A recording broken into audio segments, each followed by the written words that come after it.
Bonjour tout le monde, bonjour à toutes et à tous ou bien bonsoir, ça dépend où vous êtes comme d'habitude. Merci beaucoup de me rejoindre pour ce nouvel épisode de mon podcast. Donc c'est un podcast pour les personnes qui apprennent le français évidemment et qui ont un niveau intermédiaire. Donc j'espère que ça vous plaît, vous êtes de plus en plus nombreux à me rejoindre, alors merci beaucoup tout simplement. Et puis, sans plus attendre, je vais passer... Ah oui, pardon, avant je voulais vous dire, j'ai la voix un petit peu cassée.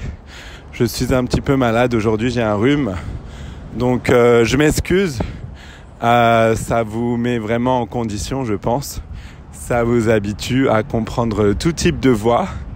Voilà, aujourd'hui ma voix est différente, donc je pense que c'est un bon exercice pour vous. Voilà, sans plus attendre, le sujet de ce nouvel épisode. L'épisode 11, je crois, si je me trompe pas. J'ai un petit peu la mémoire qui flanche, j'oublie, mais je crois que c'est l'épisode 11.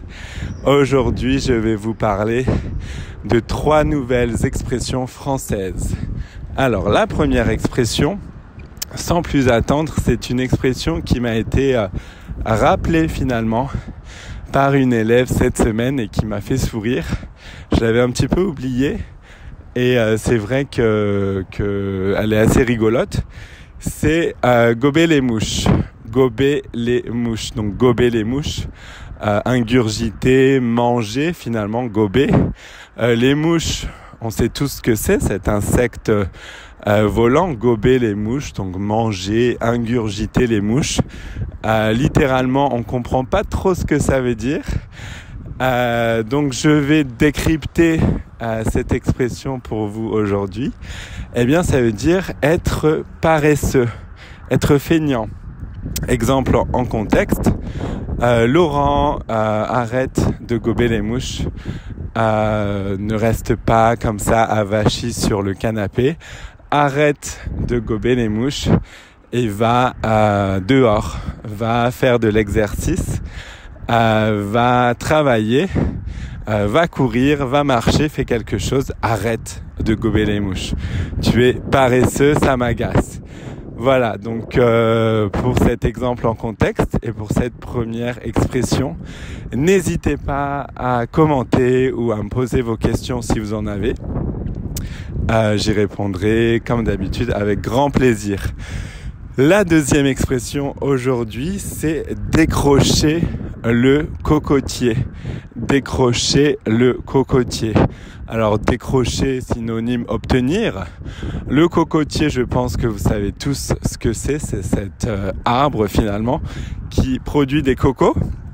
Donc c'est un arbre, un arbre spécifique. Donc décrocher le cocotier comme d'habitude, vu que c'est une expression, on comprend pas trop le sens littéral. Donc obtenir le cocotier, qu'est-ce que ça veut dire ? Eh bien, en fait, ça veut dire décrocher le gros lot, obtenir le gros lot, obtenir un prix très convoité. Exemple en contexte, oh là là, Marc, félicitations, il y avait une voiture à gagner, tu as participé à la compétition et tu as gagné le premier prix. Tu as gagné la voiture, c'est incroyable. Félicitations, Marc, tu as vraiment décroché le cocotier. Bravo. Voilà pour cette deuxième expression. Voilà ce que ça veut dire. C'est une expression assez rigolote aussi. Je l'aime beaucoup personnellement. Et évidemment, elle me rappelle d'où je suis, Tahiti, la Polynésie française. Car eh bien ça parle de cocotier. Voilà. Donc voilà pour la deuxième expression. Et la troisième et dernière expression aujourd'hui, c'est mettre la main à la pâte.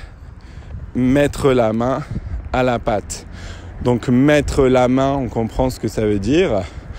Mais à la pâte, donc c'est P A accent circonflexe. Donc il y a un accent circonflexe, un chapeau sur le A et ensuite TE, donc P-A, accent circonflexe sur le A, TE, mettre la main à la pâte. Littéralement, comme d'habitude, on ne comprend pas vraiment ce que ça veut dire. Eh bien, ça veut dire participer au travail. Ça veut dire aider, participer. Exemple en contexte. Je sais, par exemple, Lucie, je suis dans la cuisine, s'il te plaît, viens. Lucie, je suis dans la cuisine en train de faire un gâteau au yaourt. Je suis en train de cuisiner. Est-ce que tu peux m'aider, s'il te plaît, Lucie, à faire ce gâteau au yaourt? Est-ce que, s'il te plaît, tu peux t'occuper des œufs, par exemple? Est-ce que tu peux mettre la main à la pâte, s'il te plaît, Lucie? Voilà. Donc, pour cet exemple en contexte. Et voilà pour cette troisième et dernière expression. Merci beaucoup encore une fois de m'avoir écouté aujourd'hui. C'était un épisode assez court, mais je tenais à vous parler de ces trois expressions aujourd'hui. Merci beaucoup, je vous dis à la semaine prochaine pour un nouvel épisode. Et je vous souhaite une très très bonne journée ou bien une excellente soirée. Comme d'habitude, ça dépend où vous êtes. Merci, au revoir et à très bientôt.